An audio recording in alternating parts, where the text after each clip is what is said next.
Hello friends, welcome to my channel SOUMYA'S Unique Education. Today we are going to learn about the mythological universe and the 14 lokas.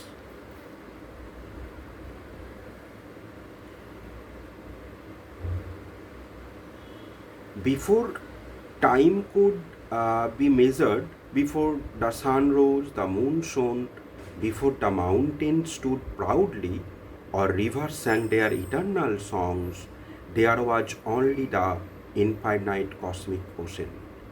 It stretched endlessly in every direction, silent and mysterious.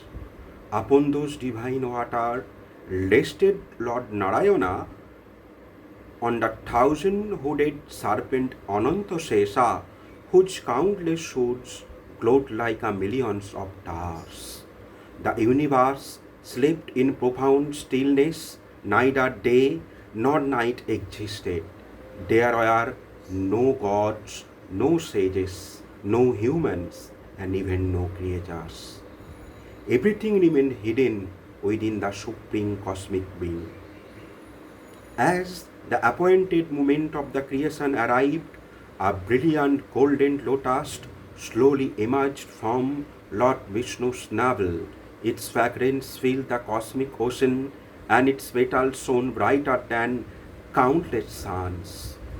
Upon that lotus appeared Lord Brahma, the four-faced creator.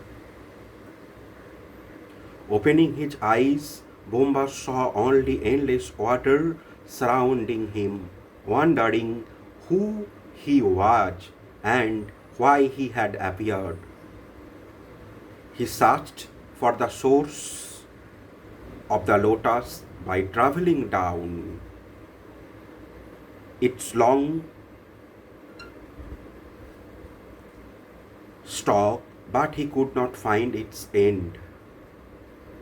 Exalted, he returned to the lotus and sat deep meditation. Then a divine sound echoed through emptiness. Tapa, perform penance. 4,000 of celestial years Brahma meditated.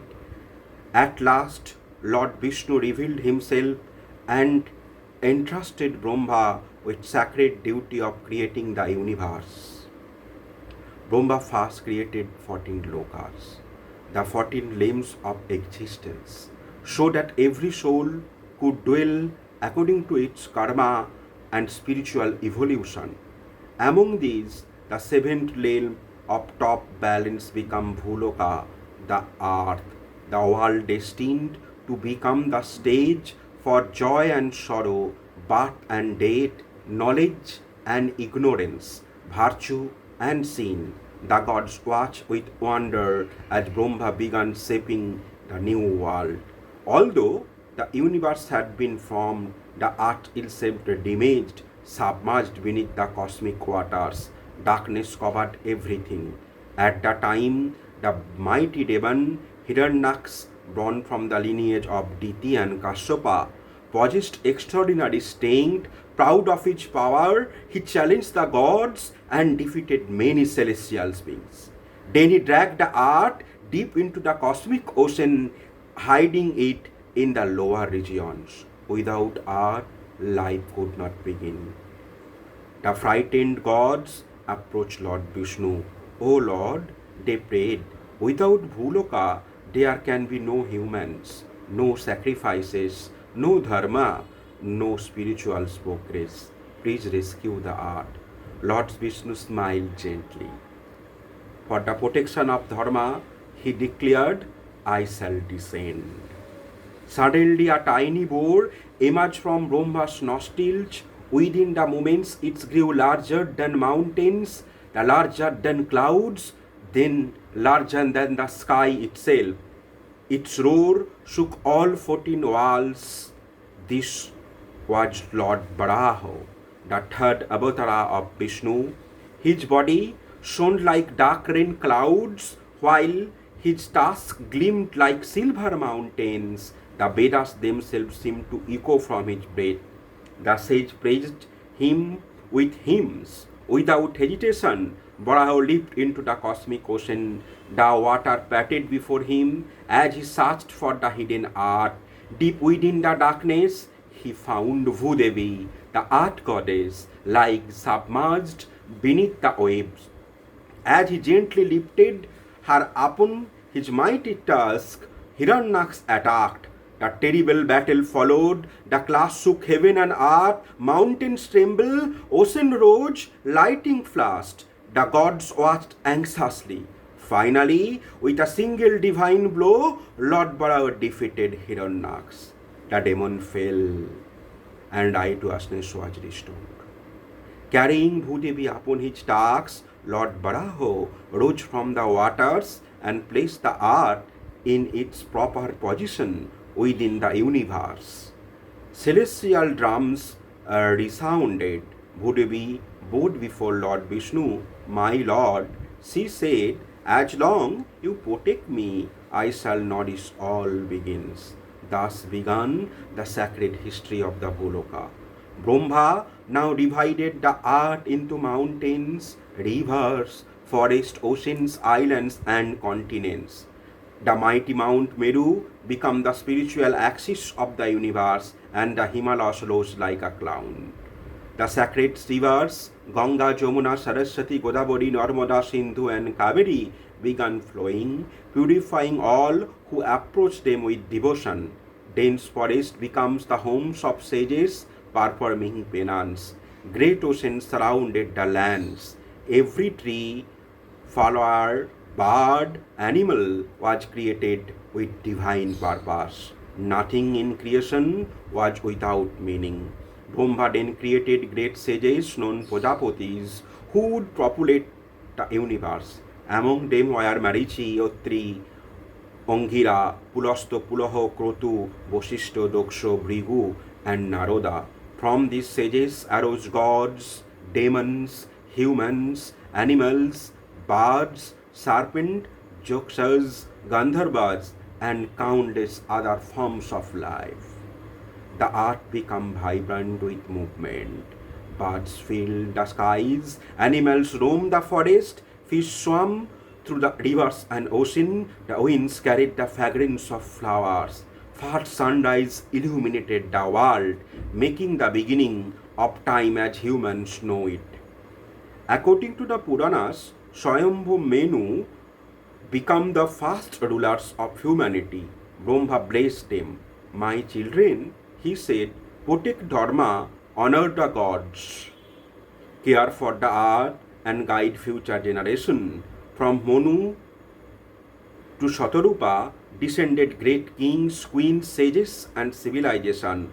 Thus human race began its journey upon Bhuloka, a journey filled with challenges, choices, devotion, and hopes of attaining liberation.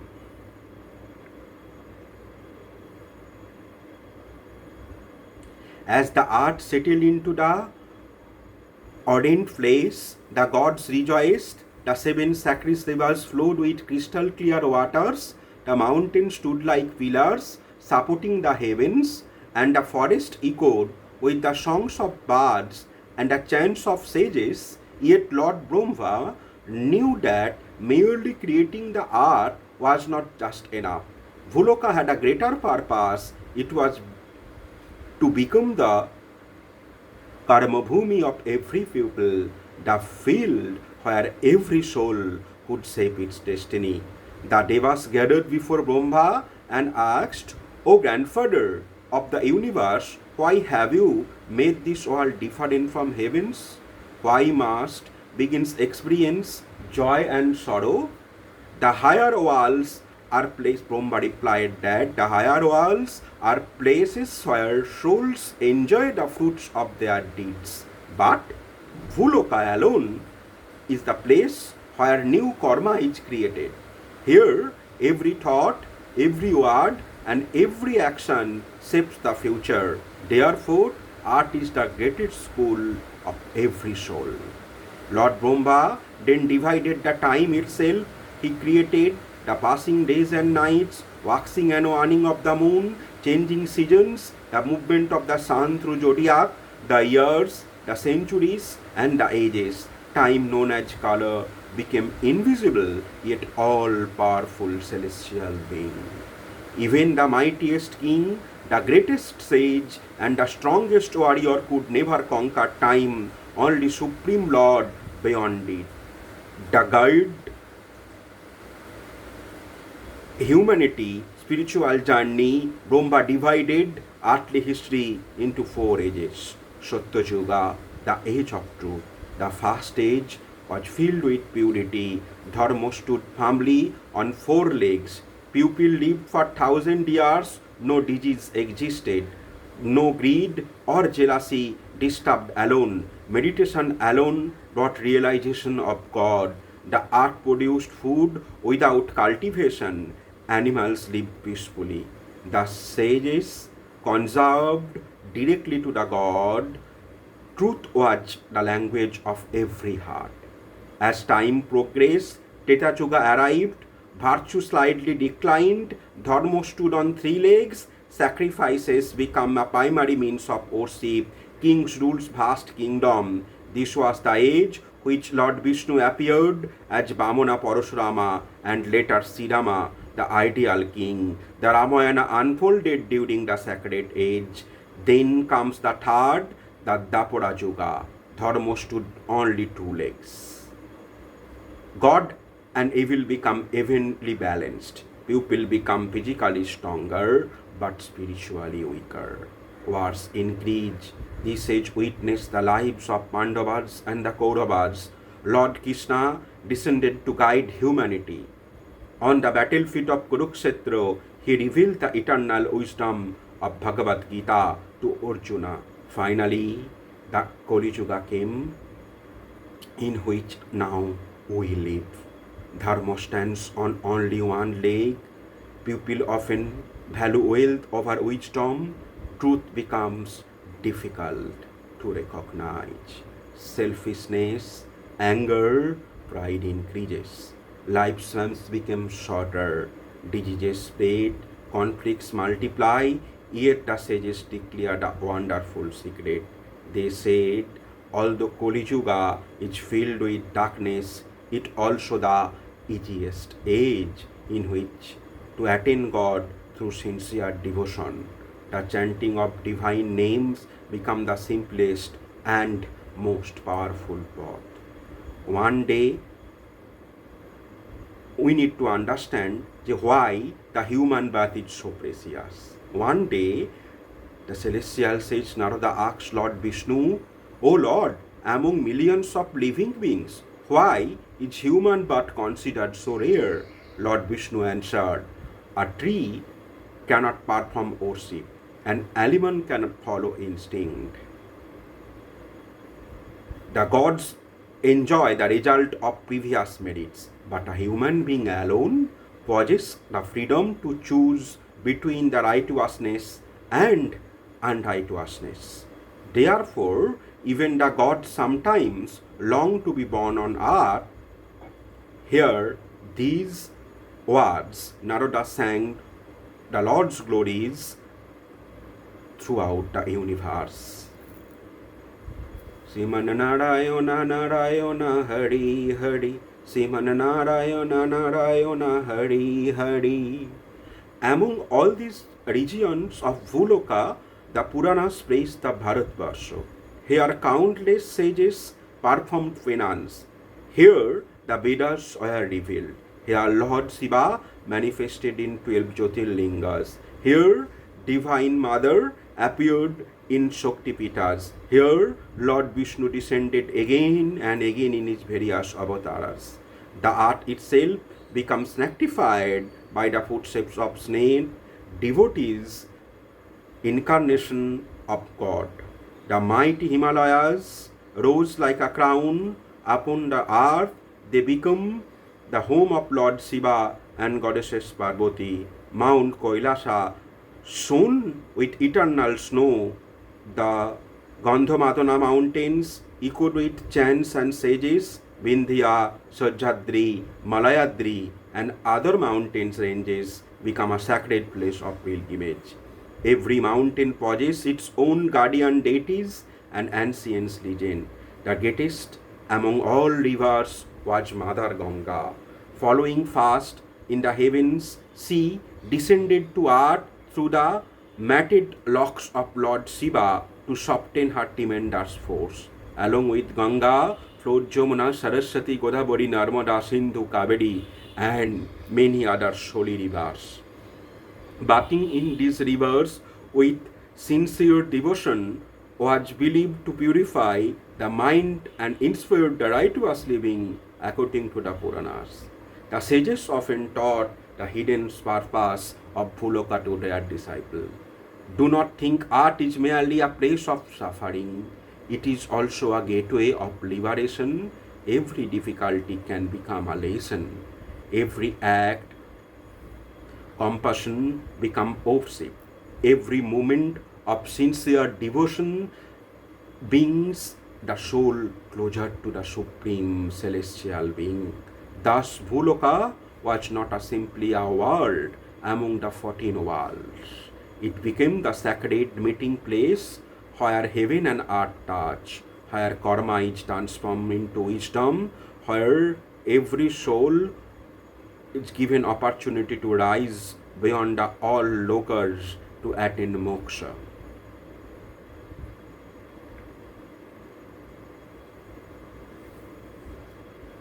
As 4 yugas were celebrated and humanity begins its journey, the divine sage Narada once approached Lord Brahma with folded hands. Grandfather, he asked, the earth is the vast beyond imagination. Tell me, how is Bhuloka arranged? What lies beyond the mountains and ocean? What mysteries are hidden from the ordinary human eyes? Brahma smiled. O Narada, listen carefully.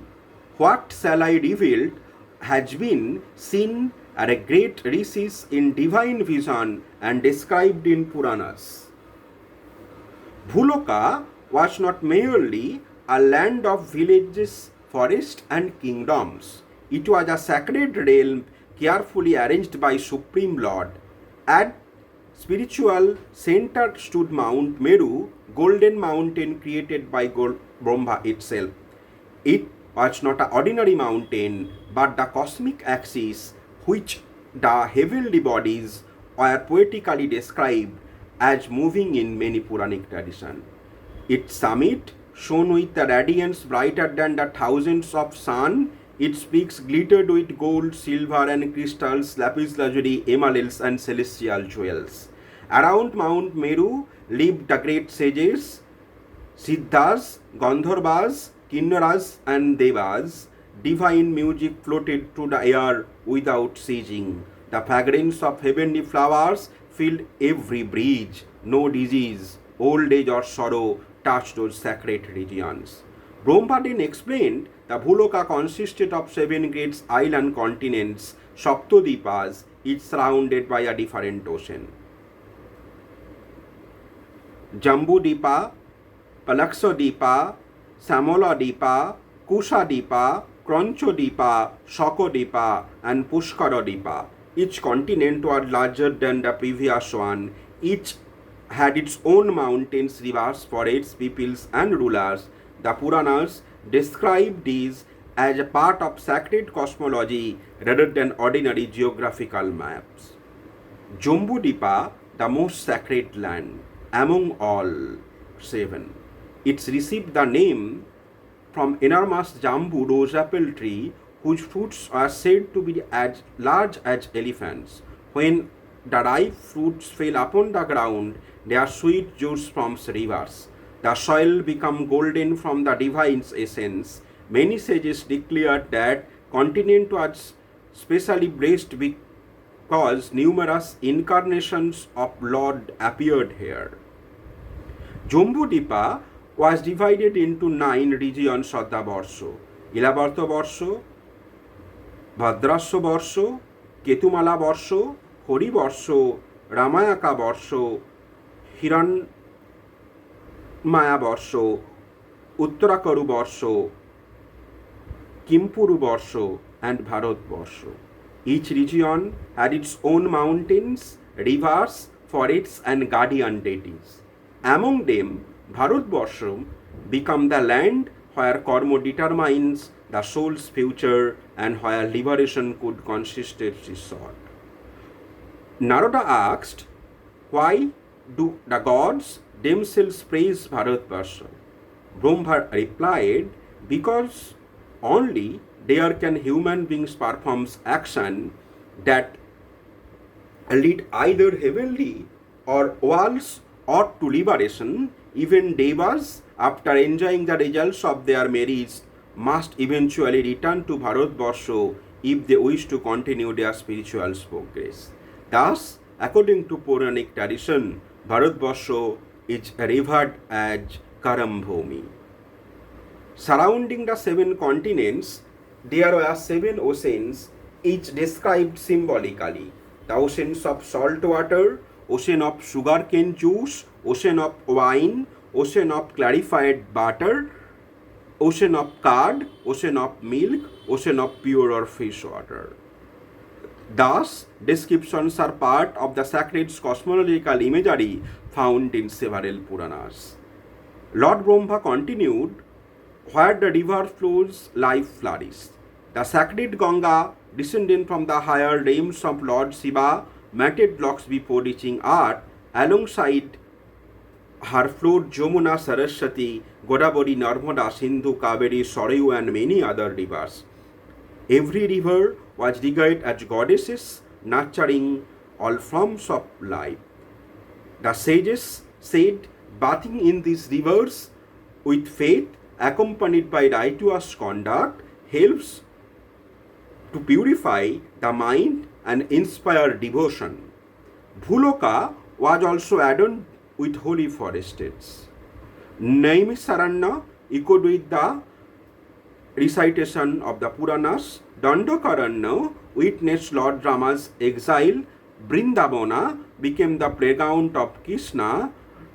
Bodrikasrama became the seat of Naranarayana and later associated with Vyasa and many sages. Every forest carries a story of tapas, devotion, and divine grace.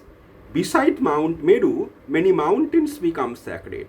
The Himalayas were the abode of Lord Shiva and Goddesses Parvati. Mount Kailasa shone like celestial crystal beneath eternal snow. Gandhamadana was fragrant and celestial herbs. Vindhya, Malaya, Sajja, Raksa mountains settled countless hermitage where sages pursued knowledge of Brahmana. One day, Earth herself appeared before the sages in the form of Bhudevi. She said, I carry kings and beggars alike. I nourish saints and sinners without distinction. I bear weight of mountains, rivers, forests, oceans, and yet I ask nothing in return. But whenever greed, cruelty, and adharma increases, I become burdened.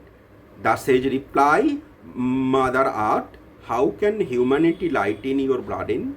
Bhudevi answered, by protecting nature, speaking truth, praising compassion, honoring parents and teachers, worshipping the divine, and living according to the dharma. As Narada completed his journey across the sacred lands of Bhuloka, he realized that art was far more than the physical world. Every mountain held a legend, every river carried blessings, every forest preserved the memory of sages, every step offered a chance to move closer to the Supreme. With his veena in his hand, he sang the name of Srimana Narayana Narayana Hari Hari and continued his travel through the world, carrying the wisdom Bhuloka to gods, sages, and humans.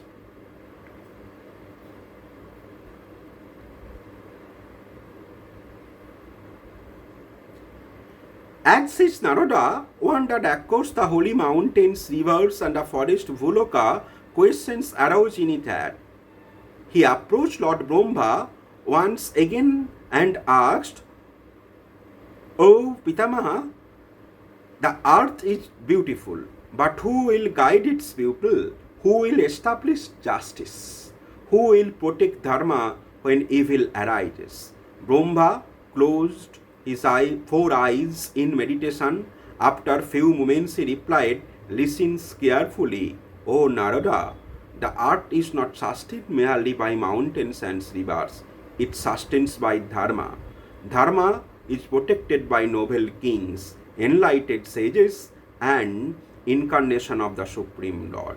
After creating the Swayambhu Manu and his own Shatarupa, Brahma entrusted them with the responsibility of governing humanity.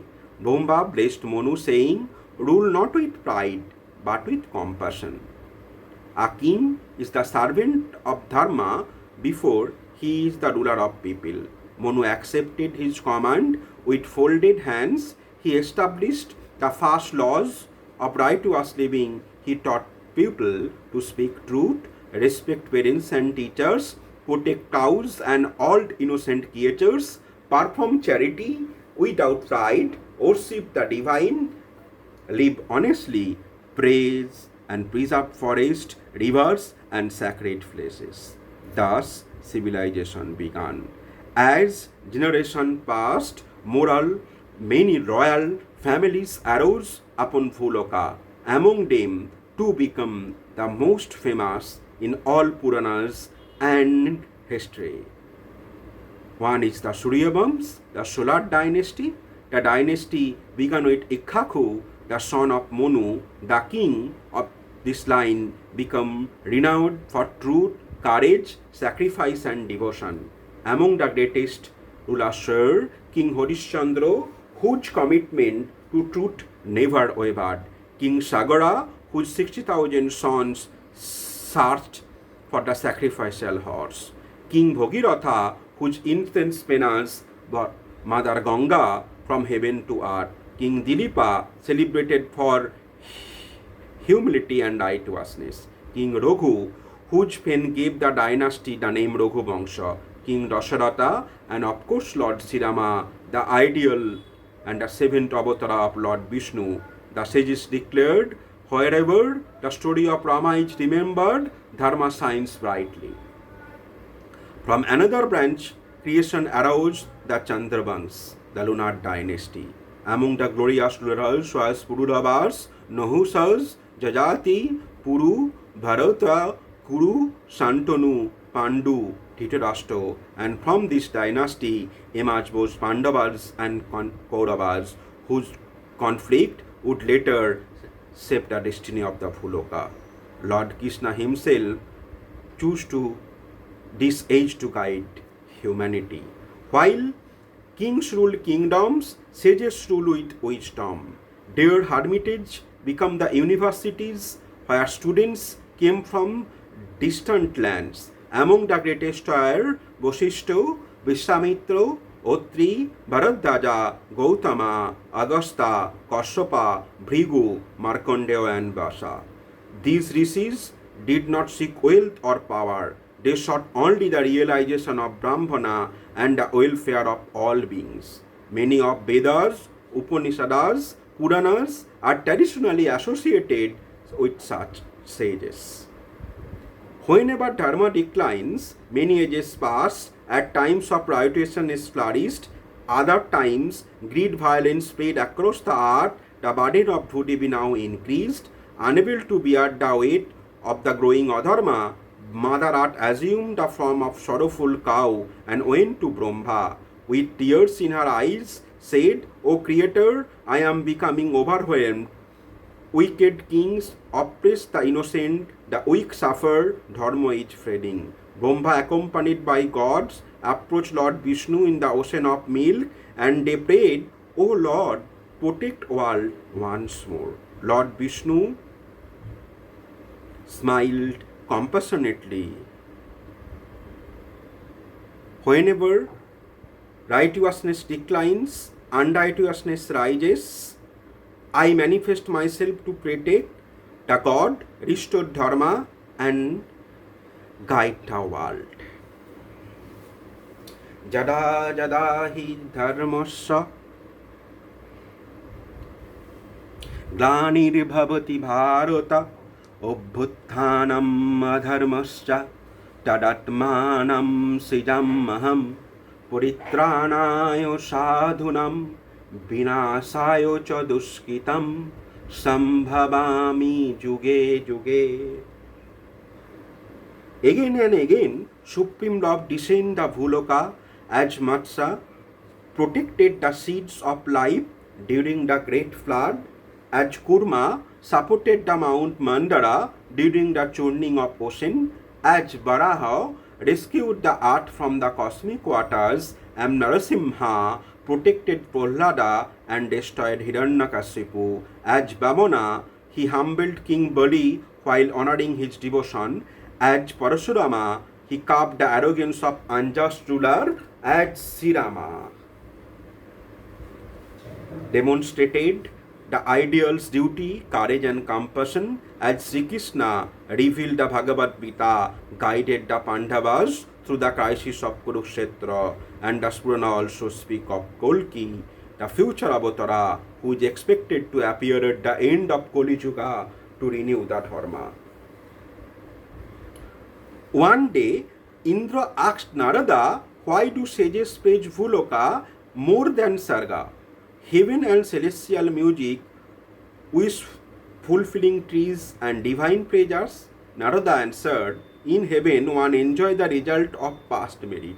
On earth one can create new merit, gain wisdom, cultivate devotion and strive for liberation. Therefore, Bhuloka is called a field of action. Indra bowed his head, understanding the greatness of art. Bhuloka becomes the stage for two timeless epic. The Ramayana taught the ideals of duty, devotion, righteous kingship through the life of Lord Rama, and the Mahabharata explored the complexities of dharma, culminating in Bhagavad Gita, where Lord Krishna instructed on action, devotion and knowledge. These stories continued generation after generation to inspire us because they addressed enduring questions about justice, responsibility and spiritual growth. As journey drew to close, Narada stood upon the banks of the sacred Ganga. He looked at the bustling cities, quiet forests, snowy mountains, humble villages and ancient temples. He saw joy and sorrow, birth and death, victory and defeat. Then he smiled and said, Bhuloka is unlike any other world. Here every soul is tested, every heart is refined, and every sincere step toward the divine has immeasurable value. Those who live with truth, compassion, self-discipline and devotion transform his art into a portal toward eternal. With those words, Narada lifted his veena, chanted the name Simana Narayana Narayana Hare Hare, and continued his journey through the 14 lokas, carrying the wisdom of Bhulokas to God, sages and seekers everywhere.